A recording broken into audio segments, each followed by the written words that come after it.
1968 में एक भीषण मॉल ब्रिज हादसा होता है, जिसे जीवित बचने वालों में से एक दादी, कैमियो रोल, अपने पोते पोती को वर्षों बाद एक रहस्यमय सपाट शीशे प्रेमोनिशन मिरर के जरिए विरासत में देती है। जब दादी की मौत होती है, लाइला को अचानक वही प्रेमोनिशन फ्लैशबैक दिखने लगते हैं और जल्द ही कॉलेज फ्रेंड ग्रुप पर एक सिलसिलावार मौतों का चक्र शुरू हो जाता है।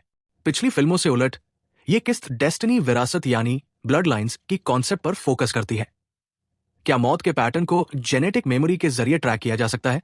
फिल्म का मिड पॉइंट ट्विस्ट, लाइला को पता चलता है कि उसकी दादी 1968 में मौत को चीट कर चुकी थी, इसलिए अब पूरा खानदान हिटलिस्ट में है। क्लाइमैक्स एक परित्यक्त rust built roller coaster factory में सेट है, जहां डोमिनो स्टाइल प्रैक्टिकल स्टंट्स पुराने फाइनल डेस्टिनेशन के कोस्टर किल को नई ऊंचाई पर ले जाते हैं। अब कहानी विस्तार से। इस भाग में कहानी सिर्फ एक व्यक्ति या समूह की नहीं, बल्कि पूरे वंश के खात्मे की है। दशकों पहले एक दुर्घटना में मात खा चुकी मौत अब उन लोगों की संतानों को भी नहीं बख्शती जो उस दिन बच गए थे। एक युवती को इसका पूर्वाभास होता है। उसकी नानी के पास कुछ पुराने उपाय हैं। क्या वे उसे और उसके परिवार को बचा पाएंगे? इस फिल्म में मौत अचानक नहीं आती, वो इंतजार करती है, निगरानी रखती है और फिर सबसे अकल्पनीय ढंग से प्रहार करती है। हमने अक्सर सुना है, कुत्ते की मौत मरना, अर्थात ऐसी मृत्यु जो न ध्यान में आए न सम्मान में। ठीक वैसी ही क्रूर, वीभत्स और आकस्मिक मौतें हैं इस फ्रेंचाइजी में। और इस बार तो कहना पड़ेगा, मेरे जैसा मजबूत दिल वाला दर्शक भी कुछ दृश्यों पर सिहर उठा। अमेरिका में इस फिल्म को आर रेटिंग मिली है।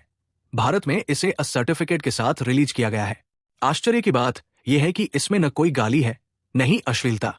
फिर भी पूरी फिल्म अपने लगभग 110 मिनट के रन टाइम में दर्शक को पूरी तरह बांध लेती है। यदि नाट्यशास्त्र के 9 रसों में वीर, भयानक, रौद्र और वीभत्स रस आपकी पसंद के रहे हैं, तो ये फिल्म आपके लिए बनी है। पर चेतावनी है, दिल जरा भी कमजोर हो तो अकेले मत देखिए। फिल्म फाइनल डेस्टिनेशन ब्लडलाइंस की कहानी कोई 6 दशक पहले शुरू होती है, जब एक नए खुले रेस्तरां में एक जोड़ा मोहब्बत के कुछ पल एक साथ बिताने पहुंचता है। स्काईव्यू नाम का यह रेस्तरां जमीन से सैकड़ों फीट की ऊंचाई पर बना है और यहां पहुंची माशूक को आने वाले संकट का एहसास होता है। उसे समझ आता है कि यह पूरा रेस्तरां तबाह होने वाला है, इसमें आग लगने वाली है और पूरा रेस्तरां तहस नहस होकर जमींदोज हो जाने वाला है। फिल्म का यह पहला एक्शन सीक्वेंस ही इतना जबरदस्त और रोंगटे खड़े कर देने वाले तरीके से फिल्माया गया है कि आगे की फिल्म का पूरा मूड अपने आप सेट हो जाता है। फाइनल डेस्टिनेशन फ्रेंचाइजी देखते रहे दर्शक समझ जाते हैं कि यह असल में हुआ नहीं है और किसी ने आती हुई मौत का धोखा दे दिया है। लेकिन मौत यहां एक नहीं थी, सैकड़ों मौतें होनी थी। ये पूरी घटना आज के समय में उस महिला की नातिन को सपने में नजर आ रही है, जिसने इस हादसे को होते हुए रोक लिया था। नातिन स्कूल हॉस्टल में रहती है और समझ नहीं पा रही कि ऐसा क्यों हो रहा। सपना इतना बुरा है कि देखने वाला फिर सो नहीं सो सकता। हादसा सपना देखने वाली छात्रा की नानी से जुड़ा है। ये थोड़ी छानबीन के बाद सामने आता है। युवती अपनी नानी से मिलने पहुंच भी जाती है और वही उसके सामने नानी एक भयानक मौत मरती है। फिल्म फाइनल डेस्टिनेशन ब्लडलाइंस की आगे की कहानी अब सबको पता है। दर्शक जानते हैं कि आगे पूरी फिल्म में अब इस पूरी ब्लडलाइन यानी कि पूरे वंश वृक्ष को तहस नहस होना है। फिल्म देखते समय जिस तरह हैरतंगेज तरीके से होने वाली मौतों पर युवा दर्शक तालियां बजाते हैं, वो एक पूरी पीढ़ी की बदली हुई सोच का आईना भी है। फिल्म फाइनल डेस्टिनेशन ब्लडलाइंस के निर्देशकों एडम स्टीन और जैक लिपोवस्की की जीत इसी में है कि वे एक पूर्वानुमानित कहानी में भयानक और वीभत्स रसों का नया घोल तैयार करने में सफल रहे हैं।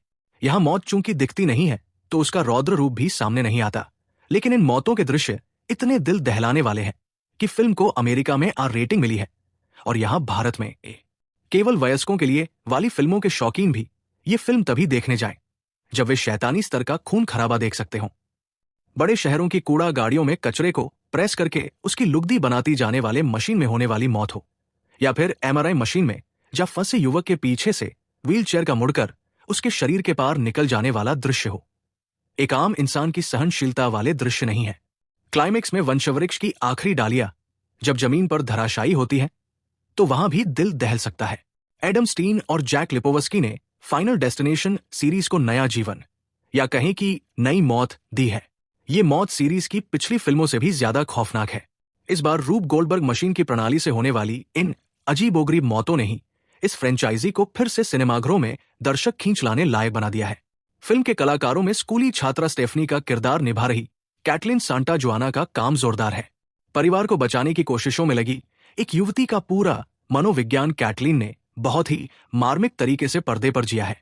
उनके भाई के रूप में टियो का काम भी अच्छा है। शुरू में बहन से दूर भागते दिखने वाले भाई का बाद में उसके साथ आना और उसे बचाने के लिए जान जोखिम में डालना फिल्म को भावनात्मक पहलू भी प्रदान करता है। एरिक के किरदार में रिचर्ड हार्मन ने यादगार किरदार निभाया है। अपने पिता से परेशान रहने वाला युवक जब गुस्से में अपने ही हाथ पर डैड गोदता है तो कई आंखें सिनेमा हॉल में नम होती दिखती है। फिल्म की पटकथा हालांकि बीच में थोड़ा नरम होती है और दर्शकों का ध्यान भटकाती भी है। फिल्म में इस फ्रेंचाइजी के सबसे लोकप्रिय कलाकार टोनी टॉड भी है। ये फिल्म उन्हीं को समर्पित है। टोनी का अभी बीते साल नवंबर में लंबी बीमारी के बाद निधन हुआ है। फिल्म में भी वो काफी कृशकाय शरीर के साथ ही दिखते हैं, लेकिन उनकी अदाकारी और उनके बोलने का लहजा यहां भी अपना प्रभाव छोड़ने में सफल रहता है।